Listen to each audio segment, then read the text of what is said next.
One of my favorite things about hanging out with all of you is learning all the words that you invent.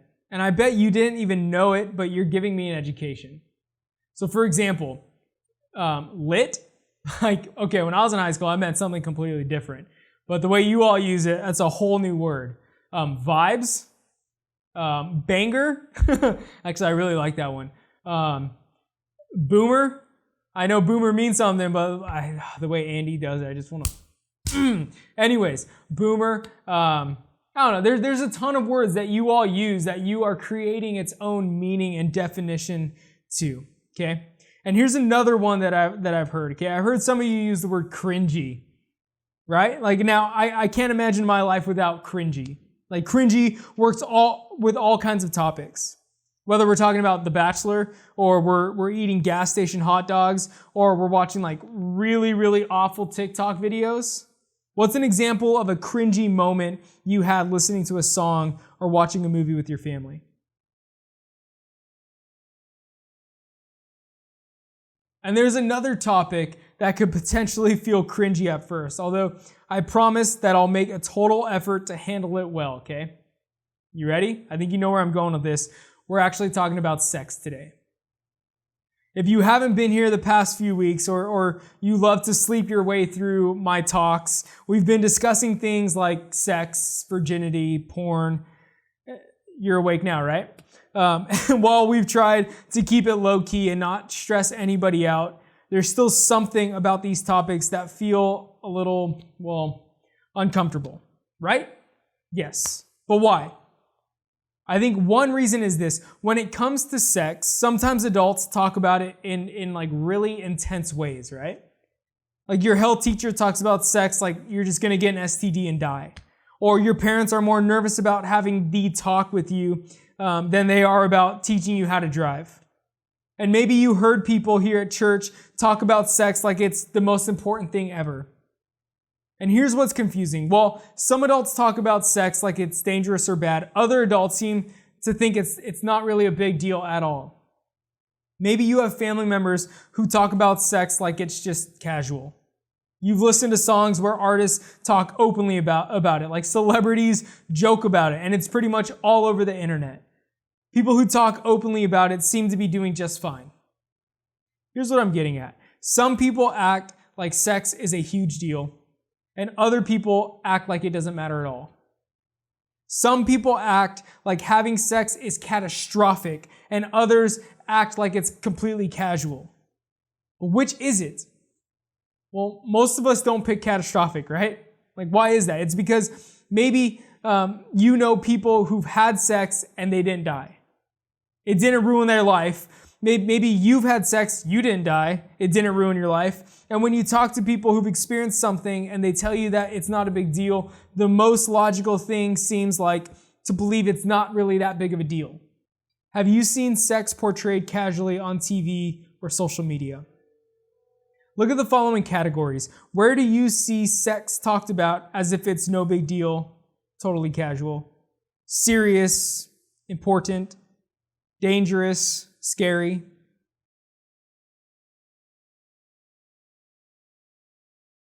So we get into a pattern of believing that sex is casual.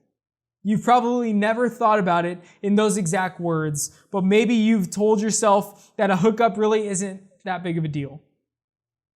Maybe you've tried to talk yourself out of catching feelings for someone you've been physical with. Or maybe you've made all kinds of jokes and laughed about sexual things. Maybe you've sent nudes. Maybe you've pushed someone's boundaries or even your own because you told yourself that it really isn't a big deal. If that's you, I'm not saying you're a bad person. Trust me, I'm not. I'm saying that you, like the rest of us, live in a world where the normal pattern of thinking is that sex is casual. So it's natural for us to start believing that it is. At the same time, even when we tell ourselves that something isn't a big deal, you may have noticed that sometimes it can become a bigger deal. For example, maybe you noticed it wasn't a big deal to one friend who hooked up, but it really affected another.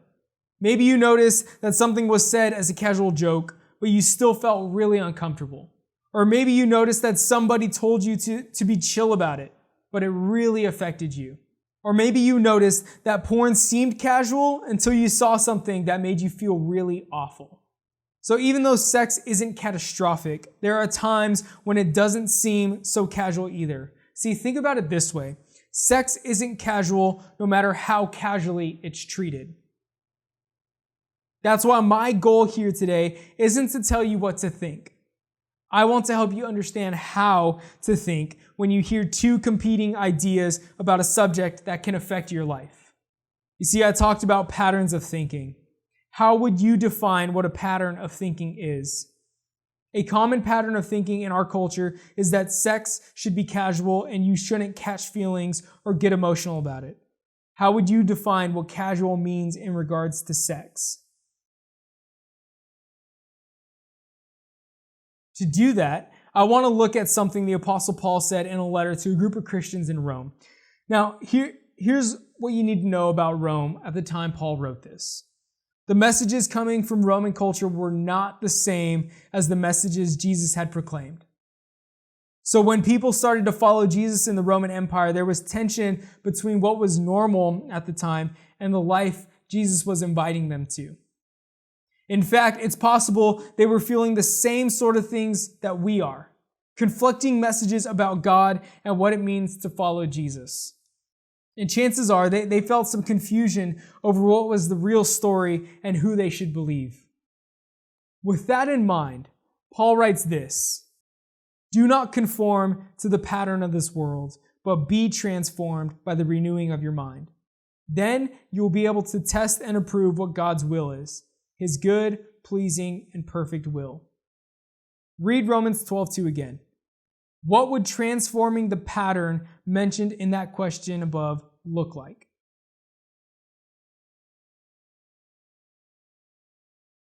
Paul is never one to dance around the point.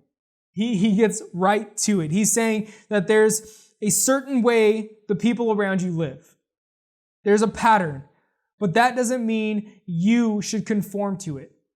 God is inviting you to do something different. God isn't just asking you to believe something about Him or about the world. He's asking you to live differently. He's asking you to treat yourself and others differently as a result. God doesn't just want to be a good idea to you. He wants to be the force that shapes the decisions that you make. So in terms of sex, what are some of the normal behaviors or patterns of this world? Maybe it's that we're not supposed to feel any feelings when it comes to sex. Or maybe it's that sex is something that just happens and is a part of the moment, not something you bring up with that person ever again. Maybe it's sex is a rite of passage, and if you don't do it, you're not really an adult. Maybe it's you're weird if you see porn and feel uncomfortable about it. Or maybe it's that when you hear a joke or someone sends you a picture, it's not a big deal, and acting like it's a big deal is just overreacting. These are just some of the messages we get from what's happening around us. It's definitely a culture of casual sex, but there's more to the story. So before we go any further, I want to clarify something.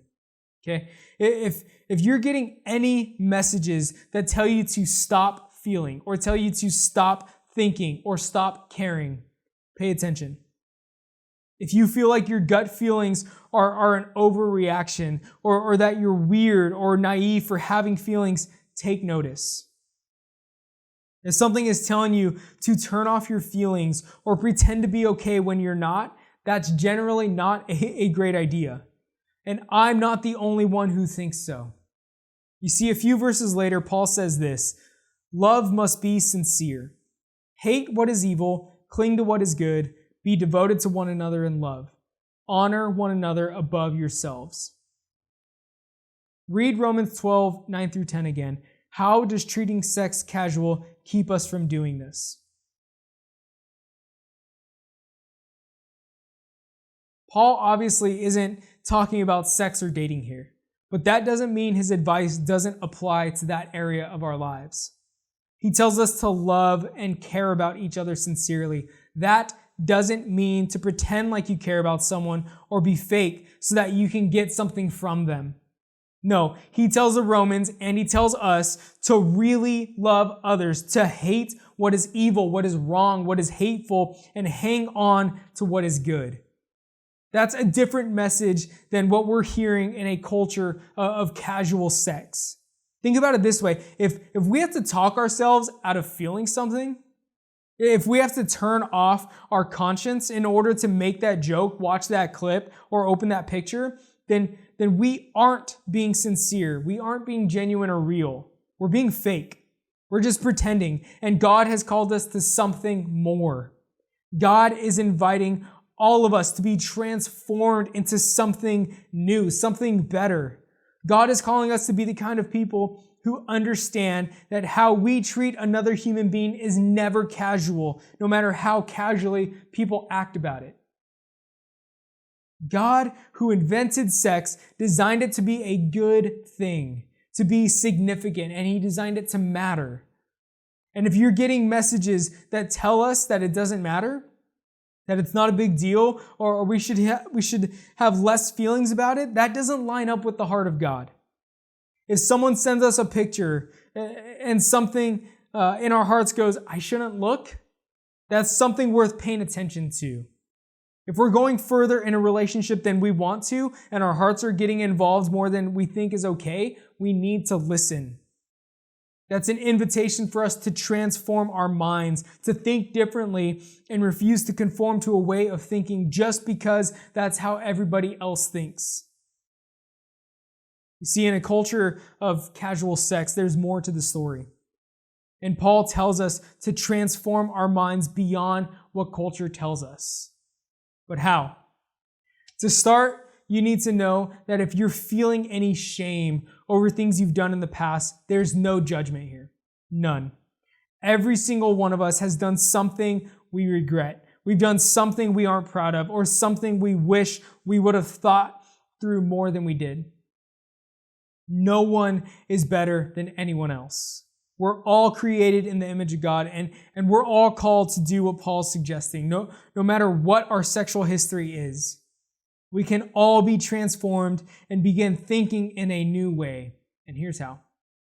First, start by identifying where you've been affected by a thought pattern. When it comes to sex, in what ways are you tempted to conform or just go along with what everyone else is saying or doing? Have you viewed it as something that's not a big deal or something that you should turn off your feelings towards? You owe it to yourself as a young adult to think critically about how much culture messages affect you. It's difficult to take a different approach to something you're unaware of. Start paying attention to the ways that culture is influencing your way of thinking. Then, be transformed, as Paul says, by renewing your mind. Changing how your mind works isn't easy, but here are some tips that can be helpful. If you want to change the way you talk or joke about sex, maybe memorize a single Bible verse to remind you of the power of your words. Maybe there's a pattern for the decisions you make. When you go to certain parties or hang out with certain people, the end result is usually the same. So for you, the decision that you may need to make is avoiding certain people or places for a little while. Maybe instead of thinking about people as objects for your benefit, begin thinking about people as human beings who are uniquely created and loved by God. Maybe it's a pattern that has created some secrets that are slowly hurting you. And I know this one is extra difficult. I do. But sometimes the absolute best way to change your thinking is to talk about what you're thinking with someone who's older, someone who's wiser and trustworthy. It will be so relieving for you to share what you're going through and get that burden off your shoulders. In turn, they can help you check your thinking and your choices. What is it that you would like to see transformed in your life? No matter what it is, just know that sometimes a transformed mind starts with transformed behavior. In other words, even if it takes a while for you to start for your thinking to change, you can start living like a transformed person right now.